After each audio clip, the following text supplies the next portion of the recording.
વડોદરાની MS યુનિવર્સિટીની science faculty ખાતે સહી ઝુંબેશ હાથ ધરવામાં આવી હતી। સાયન્સ ફેકલ્ટી ખાતે સંવિધાન સપોર્ટ ફોરમ દ્વારા સહી ઝુંબેશ હાથ ધરવામાં આવી હતી। વન નેશન વન ઇલેક્શન અંતર્ગત અને એક રાષ્ટ્ર એક ચૂંટણી સંદર્ભે લોકોમાં જાગૃતતા ફેલાવવાનો પ્રયાસ હાથ ધરવામાં આવ્યો હતો। આ યોજાયેલ કાર્યક્રમમાં મોટી સંખ્યામાં વિદ્યાર્થીઓએ ભાગ લીધો હતો।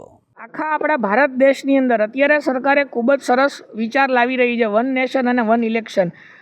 ભારત દેશની અંદર તાલુકા પંચાયતની ચૂંટણી હોય કે લોકસભાની ચૂંટણી હોય કે વિધાનસભાની ચૂંટણી, બધી ચૂંટણીઓ અત્યારે અલગ અલગ થઈ રહી છે। જ્યારે આ કોઈ નવી વસ્તુ નથી।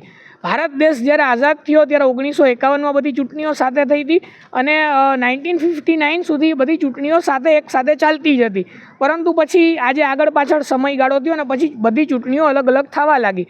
આ અલગ અલગ થવાના કારણે જે સરકારી અધિકારીઓ છે તેમજ જે નેતાઓ છે તેમજ સરકારી જે ખજાનો છે એના ઉપર ખૂબ જ જોર પડે છે અને સરકારી અધિકારીઓ પણ ચૂંટણીની કામગીરીમાંથી ફ્રી નથી પડતા અને યુનિવર્સિટી કોલેજની પ્રિમાઇસીસની એક્ઝામ માટે ઘણી બધી વસ્તુ ઉપર આની અસર પડે છે। એના કારણે જો તમામ આખા દેશની અંદર જે ચૂંટણી છે એક સાથે આયોજિત કરવામાં આવે તો આ તમામ વસ્તુઓથી આપણે સમય અને પૈસા બંનેની બચત કરીને દેશના વિકાસમાં વધારે ધ્યાન આપી શકીએ છીએ। પાછળના 5 વર્ષમાં મહારાષ્ટ્રની અંદર એવી પરિસ્થિતિ હતી કે 5 વર્ષમાંથી 750 દિવસ આચારસંહિતાના હતા। તો એના માટે વન નેશન વન ઇલેક્શન ખૂબ જ જરૂરી છે અને સંવિધાન સપોર્ટ અંતર્ગત અમે અત્યારે સિગ્નેચર કેમ્પેઇન રન કરીએ છીએ અને તમામ લોકોને સમજાવીએ છીએ કે શા માટે આ વસ્તુ જરૂરી છે અને કેટલી આ વસ્તુ આપણને ઉપયોગી થઈ નીવડે છે। જી, વન નેશન વન ઇલેક્શન એક સરકારશ્રીનો ખૂબ જ મહત્વપૂર્ણ નિર્ણય છે।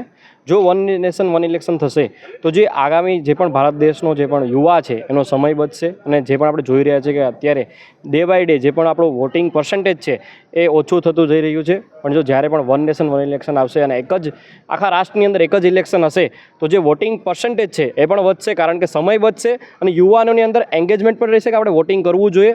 એક જ જો મતદાન થશે તો બધા જ યુવાઓ અને જે પણ નાગરિક છે એ વોટિંગ કરવા જશે અને સાથે સાથે સમય પણ બચશે। અને ખર્ચાની વાત કરીએ તો ખર્ચો પણ બહુ જ આમાં ઓછો થશે। તો આ એક ખૂબ જ મહત્વપૂર્ણ નિર્ણય છે અને આપણે બધા જ નાગરિકોને આને સપોર્ટ કરવો જોઈએ અને સરકાર દ્વારા જે પણ મુહિમ ચલાવી રહી છે આ વન નેશન વન ઇલેક્શનની તો એને સપોર્ટ કરી અને આજે અમે સંવિધાન સપોર્ટ દ્વારા આ સિગ્નેચર કેમ્પેનિંગ ચલાવી અને સરકારશ્રીને સપોર્ટ કરી રહ્યા છીએ। ધન્યવાદ।